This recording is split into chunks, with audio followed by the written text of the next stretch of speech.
नमस्कार, मी प्रणाली Kurade. Star media मराठीमध्ये सगळ्यात पहिल्यांदा तुमचं स्वागत करते. तुमच्या सगळ्यांचा लाडका, आवडता शो महाराष्ट्राची हास्य जत्रा आपल्या लवकरच भेटीला येणार आहे आणि त्यातीलच दोन तुमच्या आवडत्या कलाकार आज माझ्यासोबत आहे. सगळेच जण तुम्हाला भरभरून प्रेम देत आहे. सगळ्यात पहिल्यांदा सांगा, दोघी कसे आहात? छान, एकदम भारी मजेत. नक्कीच. मला सगळ्यात पहिल्यांदा तुला प्रश्न विचारायला आवडेल की म्हणजे आता तू आजारी आहे तरी पण इंटरव्ह्यू देते पण हे जेव्हा शूट जेव्हा सुरू असतं तेव्हा हे सगळं कसं मॅनेज होतं आणि कसं शूट करतेस? जेव्हा शक्य असेल तेव्हा आराम होतो, पण एकदा स्किट सुरू झालं की काही सुचत नाही की आपल्याला किती बरं नाही आहे किंवा काय होतंय किंवा कसं. बऱ्याचदा असंही झालंय की असं पण झालंय की म्हणजे आदल्या रिहर्सल डेला कळतं की आपला आवाज गेलाय, तर तो वापरायचा प्रयत्न केलाय स्किटमध्ये की घाणेरडा आवाजाचंच कॅरेक्टर आहे, मग त्याला अजून कसं गाण करता येईल किंवा अजून त्याचा कसा वापर करता येईल असंही करून बघू शकतो आणि रंगमंच करून घेतो सगळं हा आमच्याकडनं. तुमच्या दोघींची जोडी आहे ना महाराष्ट्रभर पसरली आहे आणि प्रेक्षक देखील तितकंच प्रेम देत आहे. काय सांगाल जोडीबद्दल? आम्ही खूप चांगल्या मैत्रिणी आहोत. तुला धरत होते हा. आम्ही दोघी खूप चांगल्या मैत्रिणी आहोत आणि सगळेच खूप चांगले मित्र आहेत, पण आम्ही जरा खास क्लोज आहोत, त्याच्यामुळे आमची वेगळी केमिस्ट्री आहे आणि आम्हाला फार आय होप या नवीन सीझन मध्ये आम्हाला दोघींना इंटरेस्टिंग काही एकत्र एक्सप्लोर करायला मिळेल. म्हणजे प्रेक्षकांसाठी एक नवीन पर्वणी आहे असं म्हणायला हरकत नाही. आमची इच्छा आहे, बघू परवणी ठरते. मग का शिक्षा ते कळेल. दिशा माझी एवढी चांगली मैत्रीण आहे की तिने माझ्यासाठी माझ्या जवळ घर रेंट आउट केलं आणि आता नाही फक्त माझ्यासाठी ती त्या एरियामध्ये राहायला आली. नाही हो. नक्कीच. काय सांगशील? ती इमोशनल झाली तिच्याबद्दल काय सांगशील? ती अशी भावुक होत असते मध्ये मध्ये असं रात्री 2 वाजता 3 वाजता सांग सांग सांग सांग. नाही, असं भावुक होत असते. ऍक्टर म्हटलं की वल्नरेबल असतो ना.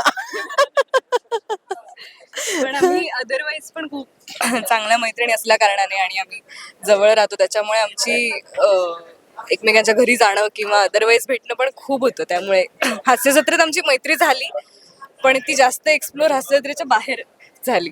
नक्कीच. मला आवर्जून एक प्रश्न विचारायला आवडेल की सीझन तर बरेच झालेत आतापर्यंत, पण मी सगळ्यात पहिल्या सीझनकडे येईल तुमच्या की म्हणजे तो पहिला सीझन पहिल्यांदा स्टेजवर जेव्हा महाराष्ट्राची हास्य जत्रा सुरू झालं तेव्हा कसं वाटलं आणि तो काय अनुभव होता दोघींचाही?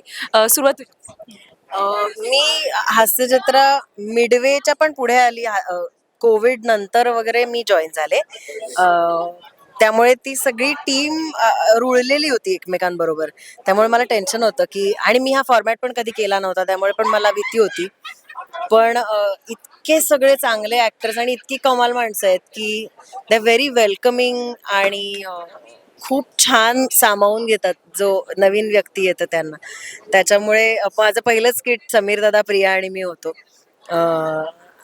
तर मला ते अगदी चांगलं आठवतं. माझी मेमरी खूप खराब आहे, पण मला ते स्किट आठवतं चांगलं. पहिला एक्सपिरियन्स होता तो आणि इतकी मस्त रिहर्सल करून घेतलेली समीर दादाने.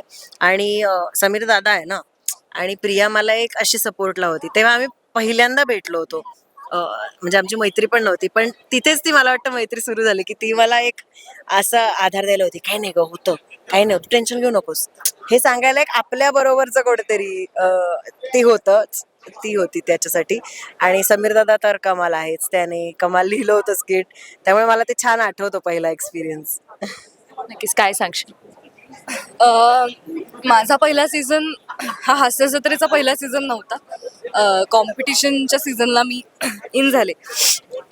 तर पहिल्यांदा करताना मी खूप प्रायोगिक थिएटरच्या वातावरणातनं पुण्यातनं आले होते, त्यामुळे मला हा फॉर्म कळायलाच खूप काळ गेला. पण तो काळ आणि तेवढ्या संधी मला सचिन गोस्वामींनी दिल्या, म्हणून मी आज एवढी ग्रूम होऊ शकले आणि अशा पद्धतीने लोकांपर्यंत पोहोचू शकले. सो माझा सुरुवातीचे माझे स्किट्स काढून बघितले आणि आत्ताचे स्किट्स, त्याच्यात खूप फरक दिसेल. तेव्हा जी काही कॉमेडी घडायची ती फार लिखित वरती डिपेंडेंट होती. आता ती इम्प्रोवाइज होऊ शकते, आता ती सुचू शकते, आता ती फक्त असण्यातनं घडू शकते, इथपर्यंत पोहोचली आहे. तर त्यासाठी ते दोघे रिस्पॉन्सिबल आहेत. आणि सुरुवातीला असं वाटायचं की हे थिएटर आहे, थिएटर सारखं आपल्याला करायचंय दोघांमधलं, कारण तेव्हा दोघांचे स्किट्स आम्ही करायचो. सो दोघांमधली गिव्ह अँड टेक सोपी होती. नंतर कळालं नाही, थिएटर नाही, थोडंसं लार्जर दॅन लाईफ आपल्याला करायचंय. कॅमेराचं पण नाही, म्हणजे तुमचा क्लोज लागला तरी तुम्हाला क्लोजचा अभिनय नाही करायचा आहे. सो ते गणित समजायला की इथे कुठली एनर्जी लावायची वेळ लागला. आणि जेव्हा ते कळायला लागलं तेव्हा जास्त मजा यायला लागली. नक्कीच. जेव्हा तुम्ही सेटवर येता तेव्हा तुम्हाला माहिती असतं का की आज तुमच्याबद्दल कॉमेडी होणार आहे किंवा काय असं, म्हणजे माहिती असतं ते थोडं अपमानास्पद नाही म्हणता येणार, पण एक कॉमेडीच्या उद्देशाने म्हणता खेचाखेची. तर जेव्हा आपलं नाव येतं तेव्हा कसं वाटतं तुम्हाला? मज्जा वाटते. मजा वाटते. मज्जा वाटते खरंच. म्हणजे काय अनुभवलंय त्याच्यामध्ये? हेच की अरे आपल्याबद्दल कधी रादर शालूमालूच्या स्किट मध्ये आता पुढे कोण कोण येणार आणि कोणाचं कोणाची टाचली roasting? जाणार आहे, कोणाचं रोस्टिंग होणार आहे, ह्याच्याबद्दल आम्ही उत्सुक असतो. आणि आता रिसेंट जे स्किट झालं माझं आणि शिवालीचं झालं, त्याच्यात आमचं कडक रोस्ट झालं. कम्प्लीट रोस्टिंग होतं. सो तो फॉर्म आता जास्त वर्क व्हायला लागलाय. एकतर ऑडियन्स पण ते त्या पद्धतीने रिसीव्ह करू शकतं, कारण आपण अदरवाईज खूप रोस्टिंगचं कॉन्टेंट कन्झ्युम करतो. आणि ते हास्य जत्रेत यासाठी वर्क होतं कारण सगळ्यांना ते हवं असतं, आपल्यावरती व्हावे विनोद असं आतून कुठेतरी वाटत असतं. त्यामुळे त्याची मजा घेता येते आम्हाला, आणि तसंच रिस्पॉन्डही तसं करता येतं. हो. आणि आपली टीम इतकी पॉझिटिव्ह आणि चांगली आहे की आपल्यावरती काहीतरी जोक होतोय याचं कधीच बापरे माझ्यावर जोक आहे असं कधीच वाटत नाही. म्हणजे अगदी पहिल्या स्किटपासनं म्हणजे आय एम सरप्राईज्ड की मला मला तेव्हाही मनात असं नाही आलं की माझ्यावर जोक होतोय वगैरे. म्हणजे ते आपोआपच पॉझिटिव्हच वाटलं, कारण दोन्ही सर आमचे आणि टीम खूप वेलकमिंग आणि वॉर्म आहे, पॉझिटिव्ह आहे. त्याच्यामुळे कधी वाईट मनात आलं नाही. त्यामुळे ते सगळे पॉझिटिव्हलीच घेतात. आणि तो जरी अपमान वाटत असला तरी सुद्धा तो इतक्या सिरियसली बांधला जातो. म्हणजे तो अजिबात असा भंकसमध्ये सुचलेला विनोद नसतो.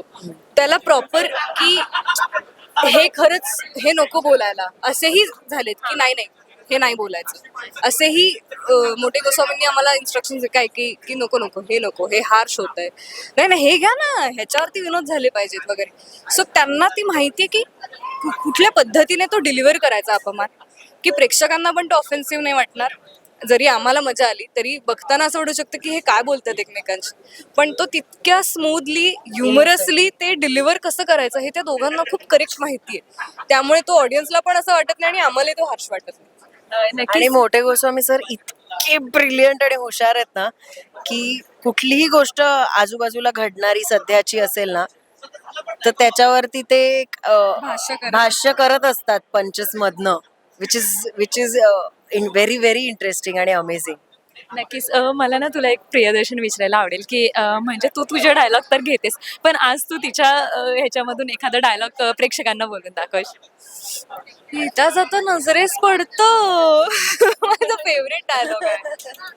प्रियदर्शनीचा तू एक dialogue. मी भिवाली आवली कोहली. Thank you so much. तुमच्याबरोबर गप्पा मारून खूप छान वाटलं. प्रेक्षकांसाठी असंच मस्त मस्त कॉमेडी घेऊन या आणि प्रेक्षकांना खळखळून हसवा, आणि आम्हालाही तुम्हाला दोघींनाही पुढच्या शोसाठी खूप साऱ्या शुभेच्छा. Thank you so much. Thank you very much. Thank you.